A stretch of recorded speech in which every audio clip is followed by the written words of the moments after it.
doctor Rubul মাউতৰ মোৰো এটা সপোন আছে গ্ৰন্থখনৰ প্ৰথম খণ্ডৰ শৈশৱ 1 তাতেই তেওঁ প্ৰথম বিৱৰণ দিছে তেখেতৰ পঢ়া টেবুলখন আৰু লগতে তেওঁ সন্ধ্যাৰ প্ৰাৰ্থনাৰ কথা কৈছে এইদৰে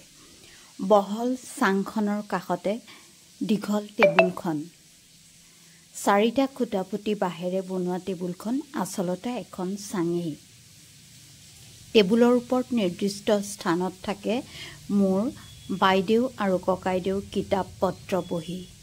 কণ আৰু মুন তেতিয়াও স্কুল যাবৰ হোৱাই নাই সন্ধিয়া হ'লেই টেবুলৰ সন্মুখত ৰৈ আমি আটায়ে প্ৰাৰ্থনা জোৰো কেতিয়াবা কণমুনেও ওলাহতে যোগ দিয়ে কিন্তু সিহঁতে প্ৰাৰ্থনাৰ গাম্ভীৰ্য তেতিয়াও বুজা হোৱা নাই সিহঁতৰ বাবে প্ৰাৰ্থনাত যোগ দিয়াটো এক আমোদৰ কাৰ্য আমি কিমান মনঃপুত প্ৰাৰ্থনা গাইছোঁ সেয়া পৰ্যবেক্ষণ কৰি থাকে দেউতাই কেতিয়াবা মায়েও প্ৰাৰ্থনা প্ৰসংগত তেখেতে কৈছে সঁচা কথা ক'বলৈ দ্বিধা নাই মই হ'লে অন্তঃকৰণেৰে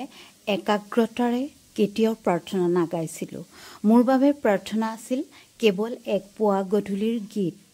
পুৱা হ'লে যিদৰে বেলি ওলাই গধূলি মাৰ যায় নতুবা পুৱা গোহালিৰ গৰু মেলি দিয়া হয় গধূলি আকৌ বান্ধি থোৱা হয় ঠিক প্ৰাৰ্থনাও মোৰ বাবে পুৱা গধূলি পালন কৰা নিয়ম প্ৰাৰ্থনা গাওঁতে মোৰ মনলৈ বাৰে ৰকমৰ ভাৱ আহি থাকে ধন্যবাদ